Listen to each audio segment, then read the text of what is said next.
Hello दोस्तों, जैसा कि आप सभी जानते हैं केंद्रीय विद्यालय में बाल वाटिका 3 की जो है एडमिशन चल रही है। 18 तारीख इसकी लास्ट डेट थी अप्लाई करने की। 20 जुलाई को जो है लॉटरी रिज़ल्ट जो है घोषित कर दिया है केंद्रीय विद्यालय ने।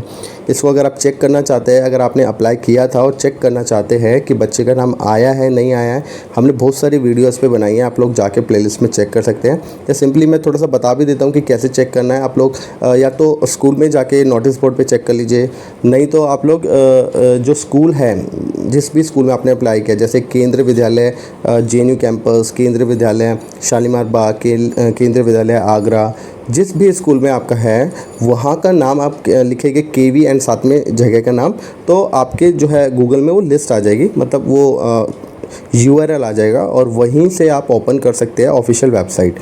उसमें अनाउंसमेंट में जाकर आप लोग, अनाउंसमेंट में सभी विद्यालय ने वो जो लिस्ट है वो अपलोड कर दी है, आप अनाउंसमेंट से डाउनलोड कर सकते हैं और अपने बच्चे का नाम चेक कर सकते हैं।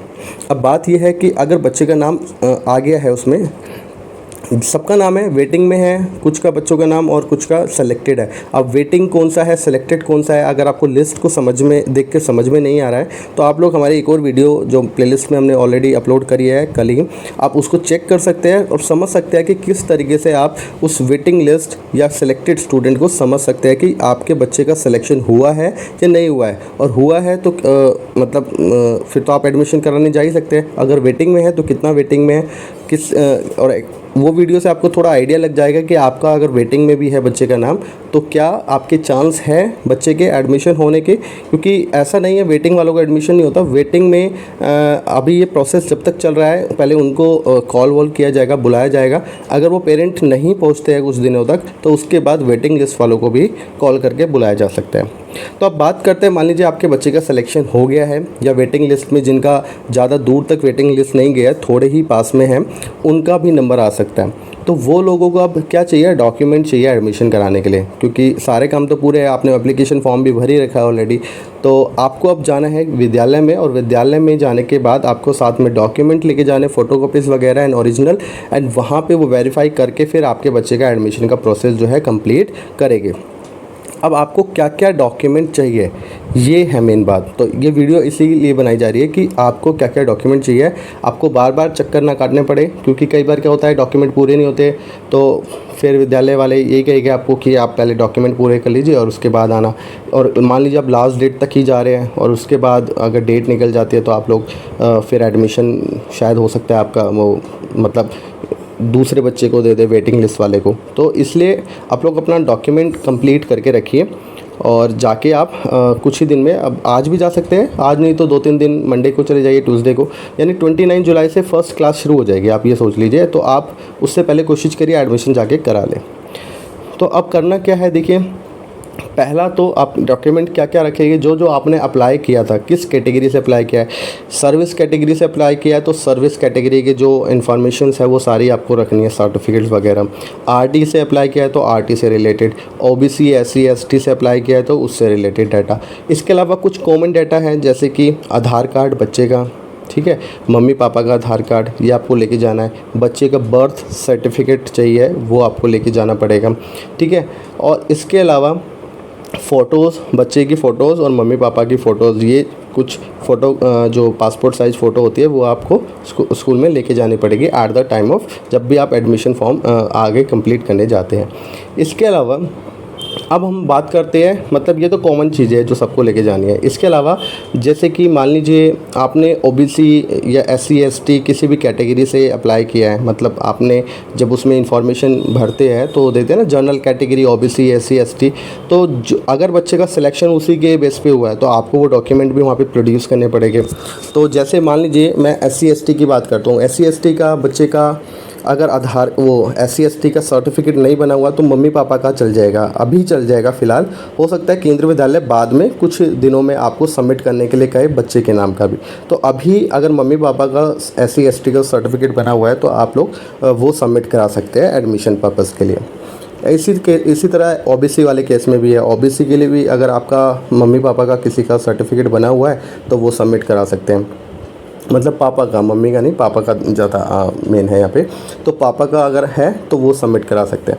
अब बात ये आ जाती है ओबीसी वाले में सिर्फ सर्टिफिकेट से काम नहीं चलता, एक एनसीएल सर्टिफिकेट भी होता है, नॉन क्रीमी लेयर सर्टिफिकेट। तो नॉन क्रीमी लेयर सर्टिफिकेट क्या होता है, जिन पेरेंट जो भी ओबीसी में आते हैं, ओबीसी का बेनिफिट तभी देती है गवर्नमेंट जब वो एनसीएल से बिलोंग करते हैं। एक होते हैं क्रीमी लेयर, एक होती है non creamy layer. Non creamy layer मतलब एनसीएल। तो अगर आप एनसीएल से बिलोंग करते हैं, ओबीसी भी है और साथ में एनसीएल से बिलोंग करते हैं, तो आपको वो बेनिफिट मिलेगा। एनसीएल का मतलब ये है कि ये कुछ मतलब इसके क्राइटेरिया है, बहुत डिटेल में मैं नहीं बता रहा, पर अभी आप ये जान लीजिए जिनकी कुछ प्रॉपर्टीज़ वगैरह है और उससे 8 लाख से ज़्यादा इनकम उनको मिलती है, या फिर मम्मी पापा आईएएस वगैरह लेवल में हैं, तो उनकी सैलरी अगर 8 लाख से ज़्यादा है, तो उस केस में आपको ये बेनिफिट नहीं मिलते हैं, मतलब ग्रुप ए ऑफिसर्स में हैं, तो उन केसेस में आपको ये बेनिफिट्स नहीं मिलते हैं, माने उस वक्त आप क्रीमी लेयर्स में आ जाते हैं, तो फिर आप ओबीसी का बेनिफिट नहीं ले सकते, ठीक है।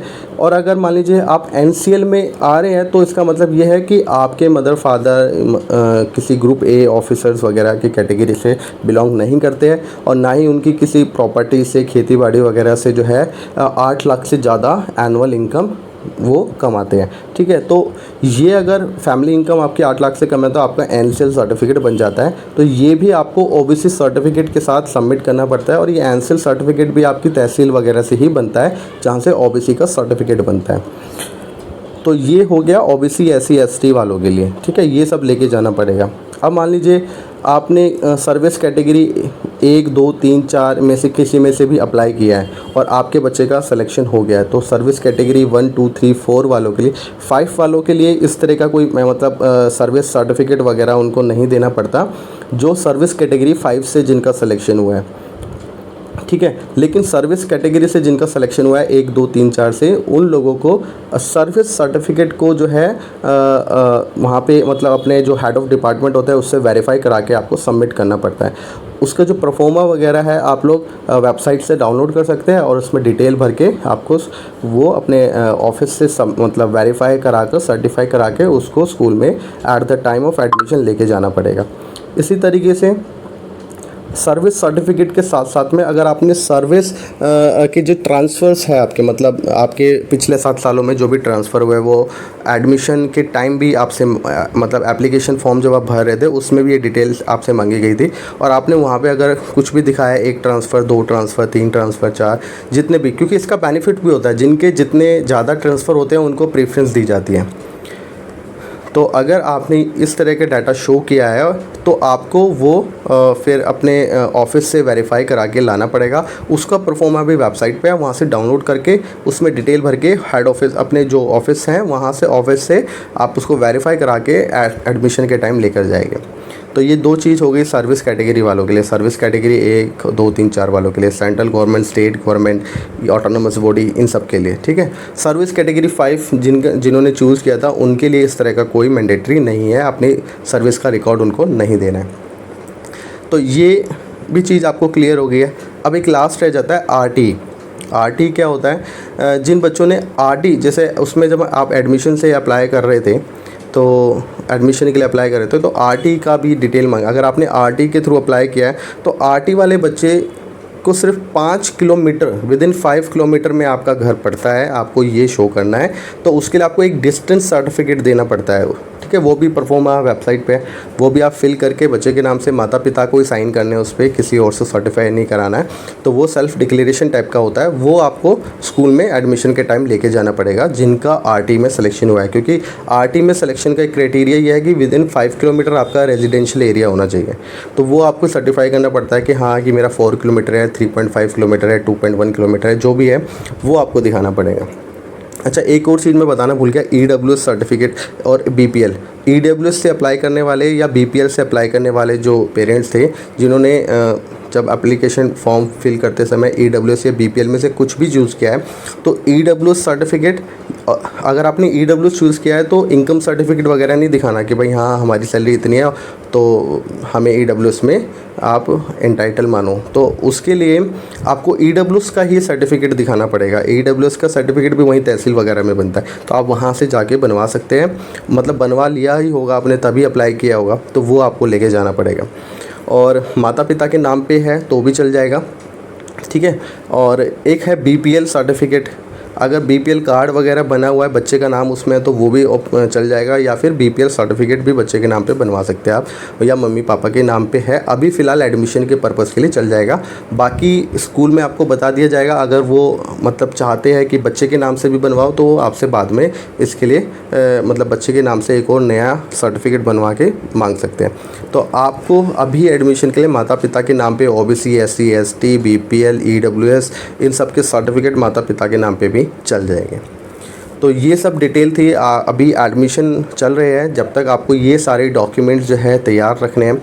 इसके अलावा भी अगर कोई डॉक्यूमेंट रह गया होगा तो आपको केंद्र विद्यालय में जिस जगह आप जाएंगे वहाँ पे वैसे 99% मैंने सारा चीज़ बता दी है। अगर इसके अलावा हो सकता है किसी अलग अलग केंद्र विद्यालय मतलब कुछ एक एडिशनल चीज़ें अपनी मांग सकते हैं किसी पर्पज़ के लिए, तो फिर वो आपको वहाँ पे इन्फॉर्म कर देंगे, ठीक है। या वेबसाइट भी आप उनकी चेक कर सकते हैं, वेबसाइट पे भी उन्होंने जो है पूरा इंस्ट्रक्शंस जो है दिया होगा कि किस तरीके से एडमिशन प्रोसेस जो है उनका चलेगा और उनको क्या क्या डॉक्यूमेंट्स चाहिए। वीडियो अगर पसंद आई है तो दोस्तों लाइक करना एंड शेयर करना, साथ में चैनल को ज़रूर सब्सक्राइब कर देना अगर आप हमारे चैनल पर पहली बार आए हैं और आपने सब्सक्राइब नहीं किया तो उसको सब्सक्राइब करके बेल आइकन दबा देना, ताकि कभी भी हम इस तरह की कोई वीडियो एजुकेशन पर्पज़ से रिलेटेड डालते हैं तो आपको इमीडिएटली उसका नोटिफिकेशन आ जाए और आप लोग जो है उसको देखकर कोई भी आपको अगर यूज़फुल है आपके तो आप लोग डिसीजन ले सकें। धन्यवाद दोस्तों and bye bye, take care.